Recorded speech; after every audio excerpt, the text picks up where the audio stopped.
በወረቀት ላይ ክብ ስንስል ያው የኮምፓሱ ሹል ጫፍ ካልተረጋጋና ከተንሸራተተ የምንስለው ክብ ሙሉ በሙሉ ይበላሻል። አዎ፣ ክቡ የተዛባ ነው የሚሆነው። ምንም ጥያቄ የለውም። ትክክል። እና የሰውነታችንም አሰራር ከዚሁ የተለየ አይደለም። በዛሬው የጥልቅ ዳሰሳ ዝግጅታችን አብረን የምንመረምረው ይሄን ነው፣ የሰውነታችንን አስገራሚ ምስጢር ነው።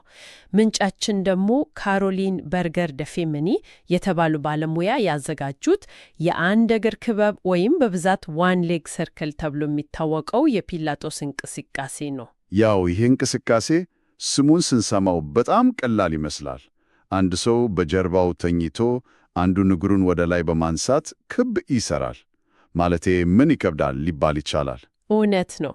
መሬት ላይ ተኝቶ እግርን ማዞር ብቻ ይመስላል። በትክክል። ነገር ግን ይህንን እንቅስቃሴ በትክክል ለመስራት ስንሞክር ከዚህ ቀላል ከሚመስል ገጽታ በስተጀርባ ትልቅ ነገር አለ። የሙሉ ሰውነት መረጋጋትን፣ እጅግ ጥልቅ የሆነ የጡንቻ ቁጥጥርን እና የነርቭ ስርዓትን በከፍተኛ ደረጃ የሚያሰራ አስገራሚ ሳይንሳዊ ሂደት እናገኛለን። ማለቴ ዋናው ትግል እግርን በአየር ላይ ማዞር ሳይሆን ያ እግር በሚዞርበት ጊዜ የተቀረው የሰውነት ክፍል እንዳይነቀሳቀስ ማቆሙ ላይ ነው ማለት ነው። ልክ ነሽ። እናም መነሻ አቀማመጡ ላይ በጣም ትኩረት የሚሰጠውም ለዚህ ነው።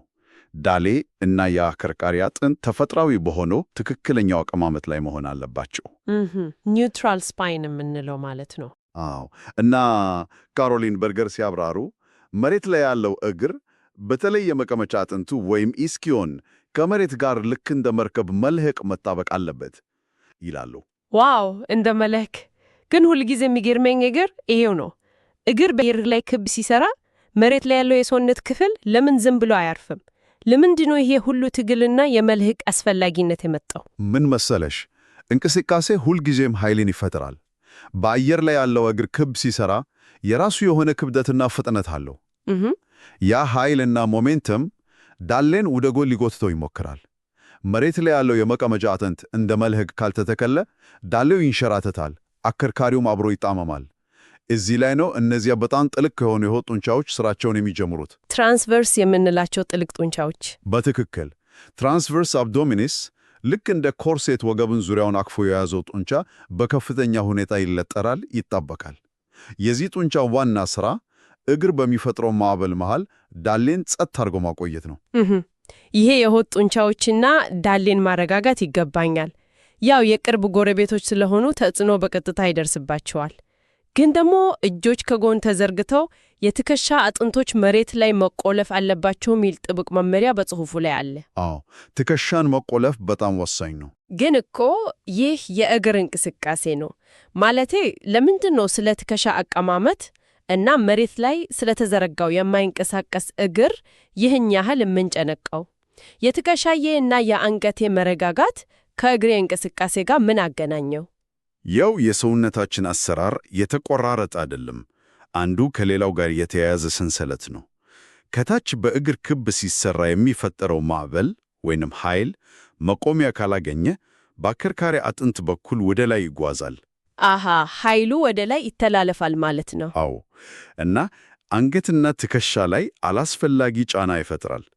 አእምሮአችን ሚዛን ሲዛባበት የመጀመሪያ ምላሹ በአንገትና በትከሻ ዙሪያ ያሉትን ጡንቻዎች በማወተር ሚዛን ለመጠበቅ መወከር ነው። እውነት ነው። የሆነ ነገር ስንደነግጥ ራሱ ትከሻችንን ነው ወደ ላይ የምንሰበስበው። ልክ ነሽ።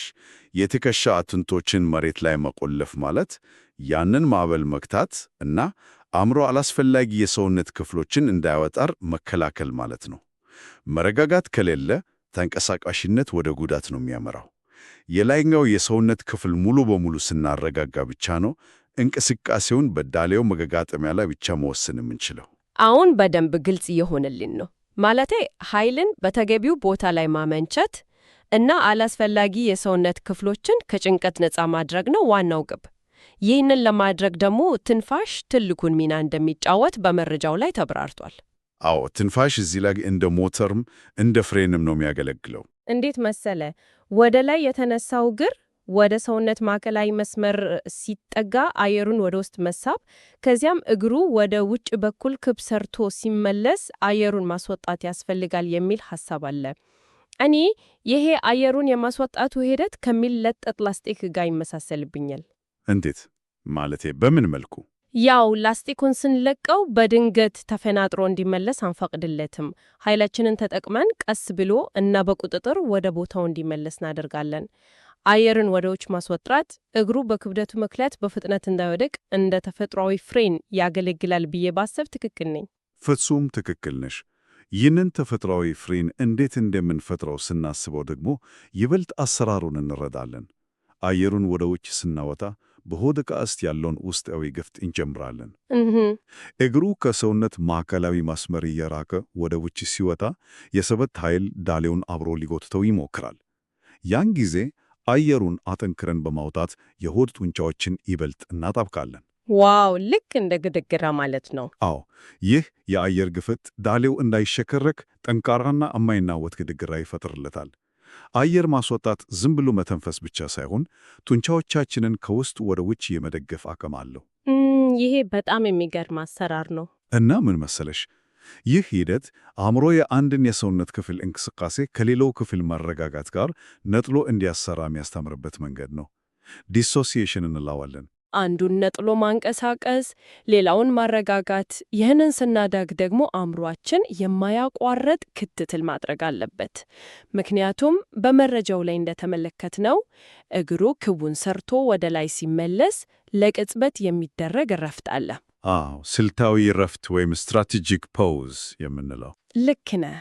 እና ይሄ ዝም ብሎ ድካምን ለማሳረፍ የሚደረግ እረፍት ሳይሆን ዳሌው ትክክለኛ ቦታው ላይ መሆኑን ለማረጋገጥ እና የሰውነትን ሚዛን ዳግም ለመቃኘት የሚረዳ ወሳኝ ቅጽበት ነው ተብሏል። አእምሮ እንደ አዲስ ራሱን የሚያዘጋጅበት ጊዜ ይመስላል። ያቺ አጭር የእረፍት ቅጽበት እኮ የነርቭና የጡንቻ ስርዓቱ ዳግም ራሱን የሚያስተካክልበት ወርቃማ ጊዜ ናት። ከክቡ በኋላ ዳሌ ተንሸራርቷል ወይ ትከሻ ተነስቷል ወይ የሚለውን አእምሮ የሚፈትሽበት ጊዜ ነው። ማለቴ ቼክ እያደረገ ነው አእምሮ። በትክክል እግሬ እስከ መስመር ወጥቷል ወይ ብሎ ይፈትሽና ቀጣዩን ክብ በተሻለ ቁጥጥር ለመጀመር ይዘጋጃል። ያው መገጣጠሚያዎችን ውስጥ እጅግ በጣም ትናንሽ የሆኑ ዳሳሾች አሉ። እነዚህ ዳሳሾች ልክ እንደ ጂፒኤስ ናቸው። የሰውነታችን ክፍሎች በየትኛው አቅጣጫና በምን ያህል ፍጥነት እየተንቀሳቀሱ እንደሆነ ለአእምሮ መረጃ ያስተላልፋሉ። በረፍቷ ቅጽበት አእምሮ እነዚህን መረጃዎች ሰብስቦ እሺ ስተት ነበር፣ አሁን አስተካክለናል፣ ቀጣዩን ክብ እንቀጥል ብሎ ትዕዛዝ ይሰጣል። ይሄ እንግዲህ የጥራት እንጂ የብዛት እንቅስቃሴ አለመሆኑን የሚያሳይ ትልቅ ማሳያ ነው። ግን እዚህ ላይ አንድ የሚያጠራጥር ነገር አለኝ። ምንድን ነው እሱ? ያው ሁሉም ሰው ይህንን ፍጹም በሆነ መልኩ ሊሰራው አይችልም። ሁላችንም የሰውነት መተጣጠፍ ደረጃችን የተለያየ ነው። እናም በምንጩ ላይ እንደተገለጸው የጭን ጀርባ ጡንቻዎች ወይም ሃምስትሪንግስ በጣም የተወጠሩ ከሆኑ ጉልበቱን በማጠፍ እንቅስቃሴውን ማድረግ ይቻላል ይባላል። አዎ፣ ማስተካከያ ማድረግ ይቻላል። ወይንም ደግሞ እንደ ፍሌክስ ባንድ ያሉ ተለጣጭ ማሰሪያዎችን በእግር ላይ በማድረግ የድጋፍ መጠንን ጨመር ይቻላል። ቆይ እኔ ግን ይሄ ማጨበርበር አይሆንም ወይ ብዬ እጠየቃለሁ። ማጨበርበር በጭራሽ። ማለቴ እንቅስቃሴን አቅልሎ መስራት የእንቅስቃሴውን ጥቅምና ውጤታማነት አይቀንሰውም። ህመም ከሌለ ለውጥ የለም የሚባለው የስፖርት መርህ እዚህ ላይ አይሰራም ማለት ነው። ትንሽና የተገደበ እንቅስቃሴ በማድረግ እንዴት የተሻለ ውጤት ይመጣል? ይሄ በጣም አስፈላጊ ጥያቄ ነው። በብዙዎቻችን አእምሮ ውስጥ የተቀረጸው ጠንቅረ ካልሰራህ ዋጋ የለውም የሚል አስተሳሰብ ስላለ ነው። ነገር ግን መልሱ በፍጹም አይጨበርበርም የሚል ነው። ግን ለምን አቅልሎ የሰራ ነው ያለ እንዴ? ምን መሰልሽ፣ የዚህ እንቅስቃሴ ዋና ግብ የእግሩን ሙሉ ለሙሉ ቀጥ አድርጎ መዘርጋት ሳይሆን የዳሌውን አለመንቀሳቀስና መረጋጋት ማረጋገጥ ነው። ሜካኒካዊ አሰራሩን እንየው። እግርሽን ቀጥ ስታደርጊው የኃይል መቆጣጠሪያ ርቀቱ ይረዝማል። የጭን ጀርባ ጡንቻዎች የተወጠሩ ከሆኑ እና ያንን ረጅም ርቀት በግድ ቀጥ ለማድረግ ብትሞክሪ ዳሌሽ መረጋጋቱን ያጣል። አከርካሪሽ ይጣመማል። ጉልበትሽን ስታጥፊ ግን ርቀቱን ታሳጭሪያለሽ። በዳሌሽ ላይ ያለውን ጫና ትቀንሻለሽ። ስለዚህ ዋናው ነገር የዳሌው አለመንቀሳቀስ ነው እንጂ እግሩ ምን ያህል ተዘረጋ የሚለው አይደለም። በትክክል የተዛባና ቅርጹን የለቀቀ ሰፊ እንቅስቃሴ ከማድረግ ጉልበትን አጥቶም ቢሆን ትክክለኛው ቁጥጥር ያለው አነስተኛ እንቅስቃሴ ማድረግ የተሻለ ውጤት ያመጣ። ያ ማለት ማስተካከያዎቹ የተፈጠሩት እንቅስቃሴውን ዝም ብሎ ለማቅለል ሳይሆን ሰውየው ትክክለኛውን የጡንቻ ቁጥጥር እንዲለማመድ ምቹ ሁኔታን ለመፍጠር ነው ማለት ነው። አዎ፣ እና እንቅስቃሴውን ከበድ ማድረግ ለሚፈልጉም አማራጭ አለ እኮ። የአካል ብቃት ክብ ወይንም ፊትነስ ሰርክልን በደረት ላይ በእጅ በመያዝ የላይኛውን የሰውነት ክፍል መረጋጋት በከፍተኛ ሁኔታ መፈተኝ ይቻላል። ዋው! ያኔ ትከሻን መቆጣጠር ይበልጥ ይከብዳል ማለት ነው። ልክ ነሽ። እና እንደ ተረጣጭ ማሰሪያዎች ያሉትን መጠቀም ድጋፍ ብቻ ሳይሆን ለአእምሮ የሚሰጡት መረጃም አለ። አእምሮሽ የትኛውን ጡንቻ መወጠር እንዳለበት፣ የቱ መላላት እንዳለበት ለማወቅ የመሳሪያዎቹን ግፍት እንደ መመሪያ ይጠቀማል። ቁጥጥር ከሌለ የስፋት መጠን ምንም ትርጉም የለውም። ትክክለኛውን የጡንቻ ትስስር ማግኘት ነው ዋናው ነገር። ቁጥጥር ከሌለ ስፋት ትርጉም የለውም። ይህ ትሬታን የሚቀይር ሐሳብ ነው። እዚህ ላይ ነው የዛሬው ጥልቅ ዳሰሳችን አድማስ የሚሰፋው። ያው ይሄ እንቅስቃሴ ከፒላጦስ ፍራሽ ላይ ከሚደረግ ስፖርት አልፎ ለዕለታዊ ኑሯችንና ለአጠቃላይ ጤናችን አለው ፋይዳ እጅግ ጥልቅ መሆኑን እንረዳለን። በእርግጥ የነርቭ ስርዓት መለማመድ ላይ ያለው ጥቅም ቀላል የሚባል አይደለም። አዎ፣ ይህ አሰራር በጡንቻዎች ላይ ብቻ ሳይሆን አእምሮ አዲስ የነርቭ መስመሮችን የመፍጠር እና ራሱን የማዋቀር ሂደት ላይ ትልቅ ለውጥ እንደሚያመጣ ይገለጻል። እግርን በአየር ላይ ማዞር አእምሮን እንዴት እንደሚያሰለጥነው ማሰብ ራሱ ይገርማል። እዚህ ላይ ነው የሰውነታችን ውስጣዊ ችሎታ የሚገረመው። ቅድም ያነሳናቸው የመገጣጠሚያ ውስጥ ዳሳሾች የሰውነት ክፍሎች ያሉበትን ቦታ የማወቅ እና ሚዛን የመጠበቅ መረጃዎችን ያለማቋረጥ ወደ አእምሮ ይልካን ነው። ፕሮፕሪሴፕሽን የምንለው ማለት ነው። በትክክል ይህን እንቅስቃሴ ስትሰሪ አእምሮሽ ዳሌን ለማረጋጋት እና እግርን ለማንቀሳቀስ አዳዲስ የነርቭ መስመሮችን ይዘረጋል። ይህ ሂደት ኒውሮፕላስቲሲቲ የምንለው ነው። አእምሮሽ የትኛው የሰውነት ክፍል የት እንዳለ፣ እንዴት እንደሚንቀሳቀስ በከፍተኛ ጥንቃቄ እንዲያውቅ እያሰለጠንሽው ነው። እና ይሄ ደግሞ በተለይ በዕድሜ መግፋት ምክንያት የሚመቱ መውደቆችን ለመከላከል በእጅጉ ይረዳል ተብሏል።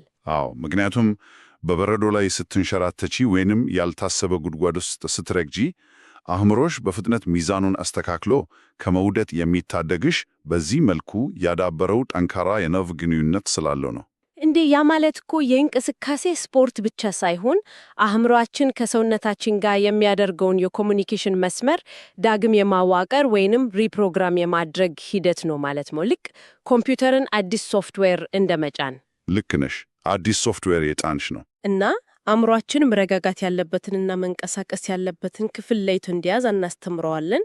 ከዚህም በተጨማሪ ይህንን ጥልቅ የጡንቻ ቁጥጥር ከከባድ የክብደት ማንሳት እና ከልብ ምት አጋጅ ወይም ካርዲዮ ስፖርቶች ጋር አጥምሮ መስራት የሰውነትን ሁለንተናዊ አቅም እንደሚያጎለብት እናያለን። ማዕከላዊ የሰውነት ክፍላችን ጠንካራ እና የተረጋጋ ከሆነ የዕለት ተዕለት ኑሯችን እጅግ ቀላል ይሆናል አይደል? አዎ፣ ያለምንም ጥርጥር። ከገበያ ከባድ ዕቃዎችን ተሸክሞ መምጣት፣ ልጆችን አንስቶ ማቀፍ ወይም ረጅም ሰዓት በቢሮ ወንበር ላይ መቀመጥ፣ እነዚህ ሁሉ የሰውነት መረጋጋት የሚጠይቁ ተግባራት ናቸው። ማዕከላዊው ክፍል ወይም ኮር ጠንካራ ከሆነ የጀርባ አጥንት አይጎዳም። እውነት ነው። ፒላጦስ በሰውነት ውስጥ ያለውን የተዛባ የኃይል ስርጭት በማስተካከል አዲስና ጤናማ የመንቀሳቀስ ልማድ ይፈጥራል። መረጋጋትና ተንቀሳቃሽነት እርስ በርስ የሚደጋፉ እንጂ የሚጋጩ አለመሆናቸውን በተግባር ያሳየናል። ትንፋሽን እንደ መሳሪያ፣ መረጋጋትን እንደ መሰረት እና እንቅስቃሴውን እንደ መግለጫ ተጠቅመን የሰውነታችንን ሙሉ አቅም እናወጣለን። በጥቅሉ የዛሬውን ውይይታችንን ስንቋጭ የአንድ እግር ክበብ እንቅስቃሴ የመረጋጋት፣ የተንቀሳቃሽነት እና የትንፋሽ ፍጹም ውህደት መሆኑን አይተናል። ማለቴ ዝም ብሎ እግርን በአየር ላይ ማዞር ሳይሆን መላው ሰውነት በትኩረት እና በቁጥጥር ስር ሆኖ የሚሰራው የሲምፎኒ ኦርኬስትራ መሆኑን ተገንዘበናል።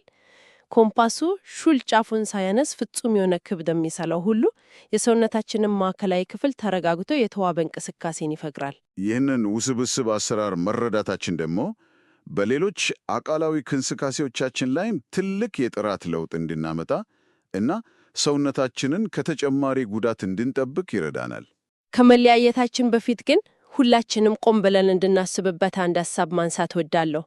በዕለታዊ ሕይወታችን ለምሳሌ በመንገድ ላይ ስንራመድ ወይም ደረጃ ስንወጣ አንዱ የሰውነታችን ክፍል ሲንቀሳቀስ ሌላው ክፍል ምን ያህል የተረጋጋ ነው ብለን መጠየቅ ተገቢ ነው። የሰውነታችንን ሚዛን በትክክል እየተቆጣጠርን ነው ወይስ አንዱን ክፍል ለማንቀሳቀስ ስንል ሳናውቀው ሌላኛውን ክፍል እያጣመምነውና እያዛባ ነው ይሆን? የውስጣችንን ኮምፓስ ማዕከላዊ ጫፍ ምን ያህል እንዳረጋጋ ነው ማሰላሰል የሁልጊዜ ተግባራችን ሊሆን ይገባል እላለሁ። ለዛሬው ያዘጋጀነው የጥልቅ ዳሰሳ ቆይታችን በዚህ ይጠናቀቃል።